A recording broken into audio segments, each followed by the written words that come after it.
Hi everyone. We are looking at game theory, the science of strategies. If you are negotiating with company or a union is negotiating with the employer about payments or working conditions, use all these strategies from game theory, from a branch of mathematics they call game theory. Comes from finite mathematics, So let's look at this problem here. This is a static zero-sum game. Okay? It says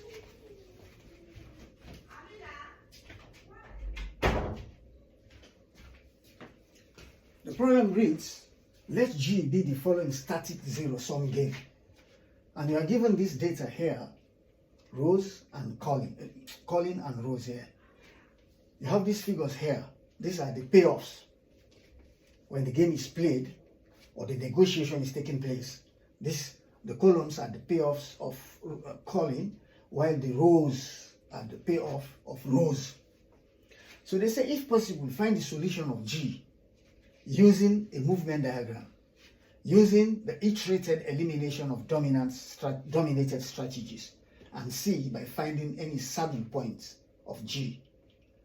All these ones, you should have the same answer. If your answer is different, it means you are wrong. The answer should be the same for all these three questions. It's just three different ways of solving a problem. So first, let's start with using a movement diagram. Because it's long, I'm gonna divide this video into three. I will solve problem A, then the next video will be problem B, solution B, and the last one will be solution C. And then I will make a final video, I combine all the solutions, summarize. I want to make it under 10 minutes. That's what I try to do. So, okay, let's go on. You have Colin here.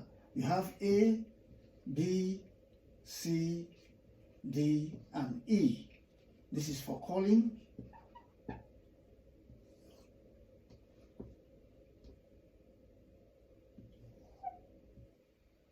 And you have rows here. You have A, B, C. You have all these numbers. You want to draw a movement diagram. So let's write these numbers again quickly. Minus 16, minus 10, 24, minus 6, 8, 6, 8, 8, 4, 6, 8, minus 6, 16, minus 4, 4. So let's draw the movement diagram.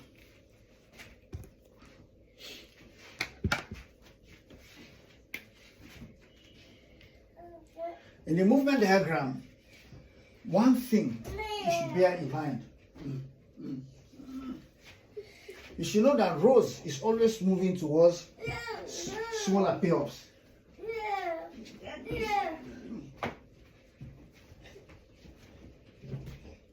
Yeah? While Colin is moving towards higher payoffs, bigger numbers. That is the strategy for drawing the movement diagram. Rows goes towards small payoffs. So now, what that means, we are now saying, if Rose plays A, if Rose plays A, what is Colin going to do? We know here, Rose is going to play A. And if Rose plays A, Rose is going towards this direction here, minus 16. That's what Rose will play, minus 16. And Colin will be forced to play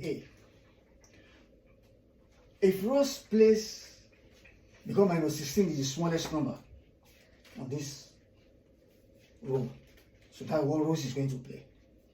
Rose will play what here is 4. because 4 is the smallest number here, and she will force Colin to play D. So Rose will play here 4. This is still Rose, mind you, on the Rose. Rose will play 4, Colin will play D. Here, what is Rose going to play? Rose is going to play -6. Colin will play B. So we'll finish with Rose under 5 minutes. Colin, if Colin plays A, mind you, we said Colin plays bigger numbers. So Colin is going to play C. Sorry, Colin is going to play A, while Rose will play C. If Colin plays B, it's going to 8, then Rose will play B as well. So Colin will play, and Rose will play, Rose will play B as well. If Colin plays C, which is 24, then Rose will play A. Colin will play C, Rose will play A. If Colin plays D is going to play 4. We already know what Rose played, it was 4. Now if Colin plays E, Rose will play A. If Colin plays E, you're going to play the highest number. Rose is forced to play A. So this is the movement diagram. You can see that even question C is already answered here by finding any saddle point of G.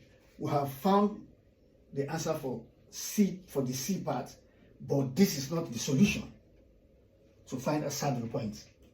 There is a way of doing it, not this one, but we found it here. We know there is a saddle point already. So the solution to this static sum 0 game G is 4. A is answered. B is an iteration process. It's long. I will stop here. I will make another video to solve B and another video to solve C. Thank you for watching.